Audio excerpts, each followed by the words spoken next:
I really enjoyed Crystal Skull a lot more this time around. It's still my fourth favorite of the films.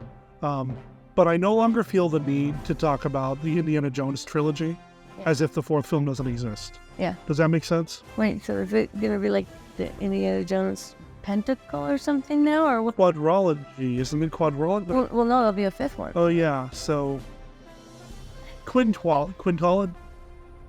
Franchise. Franchise, yeah. It's a franchise.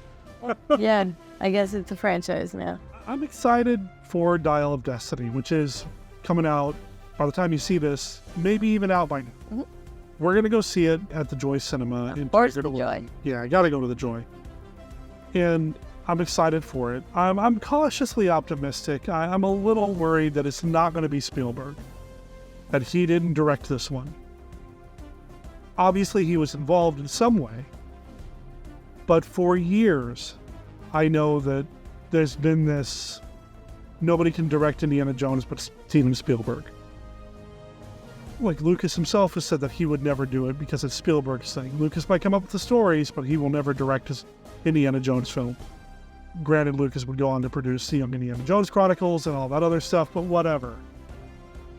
I do want to see it. I don't know much about it. I've purposely stayed away from a lot of information about it, but you found out earlier today.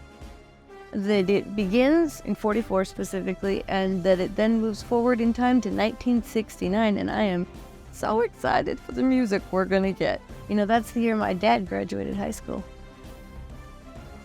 I think I just heard him fall over and reach for a cane, and now I think he's saying he's fallen, he can't get up. Anyway. But, you know, last one we had Elvis. What are we going to get this time? Are we going to get some Beatles? What are we going to get? You know, but probably not Beatles. But Disney owns a lot of music libraries. They do. They have access to a lot. So probably no Beatles. Although the goddaughter is British, right? Yeah. Maybe Rolling Stones? Ooh, that'd be good. Doesn't matter. John Williams is doing the score. So I'm looking forward to the score if nothing else. The rumor for years is that this was going to be a time travel movie. I mean, we've had aliens now, so there was a literal flying saucer.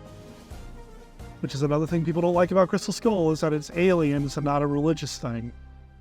To which I would say, and I think this has been covered elsewhere, the 30s was the era of the looking for the antiquities. So the Indiana Jones movie set in the 30s, he's looking for antiquities. The 50s, the B-movies at the time, it wasn't serials anymore, it was science fiction stuff. So Indiana Jones set in the 50s, science fiction stuff. What were the 60s B-movies? And is that going to be reflected in Dial of Destiny? We'll find out and talk about it in the future video. But yeah, for years it was rumored it was going to be time travel, and we have seen some de-aged Harrison Ford stuff. That is the era of Doctor Who. I don't know what that is. Doctor Who? Yeah, I don't know. Who? We have so much to do before November. Stay tuned for that. I don't know, have you done any other research? Do you know anything else about what's coming up with Dial of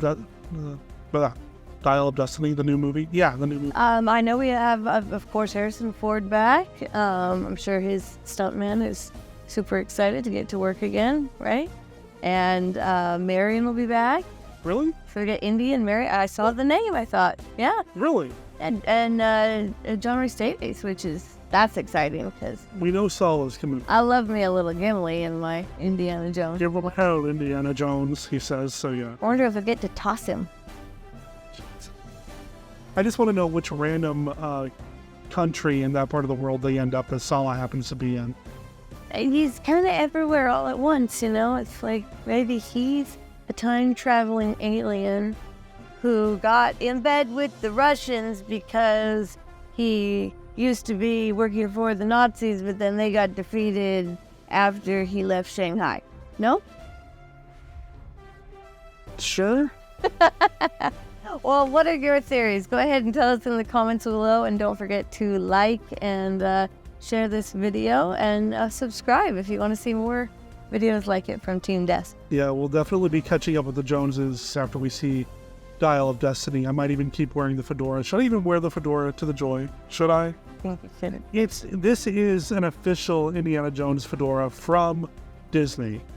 Shout out to Scott Morris, who gifted this to me 1 year. It was either birthday or Christmas, but he went, and he got himself a fedora, and he got me one too. So, yeah, shout out to Scott and Tracy Morris from Disney Indiana for hooking me up with this. I've never been on the Disney ride. I've seen the stunt show maybe once at Disney World. Oh, yeah, that's really good. And I've got a plaque, an Indiana Jones ride plaque somewhere around here that, again, the Morrises gifted me several years ago. I'm looking forward to Dial of Destiny, and I'm looking forward to hearing or reading your comments and your thoughts down below. I think we should go and grab our popcorn bucket then and head out, yeah? You get the popcorn, I'll get the whip.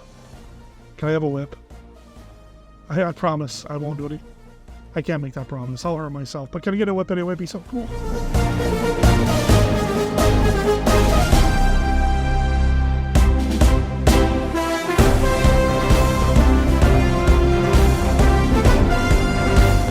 Even that's a thing.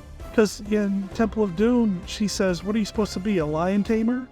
But then in Last Crusade, when River Phoenix as young Indy falls into the circus train, and he falls into the lion cart, he grabs the whip to keep the lion at bay.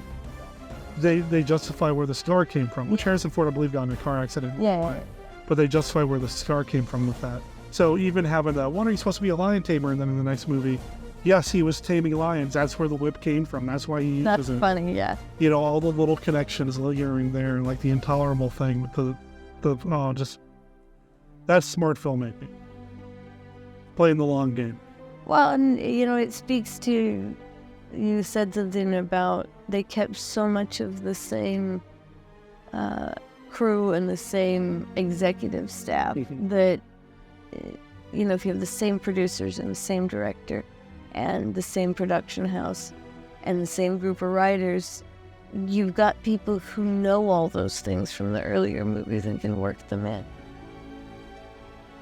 Which is and they get the inside jokes. They go, oh, wouldn't this be funny? Because chances are, if it's funny to them, it'll be funny to some of us out here. Which is my biggest worry about the new movie, is that it's a different director altogether. We shall see.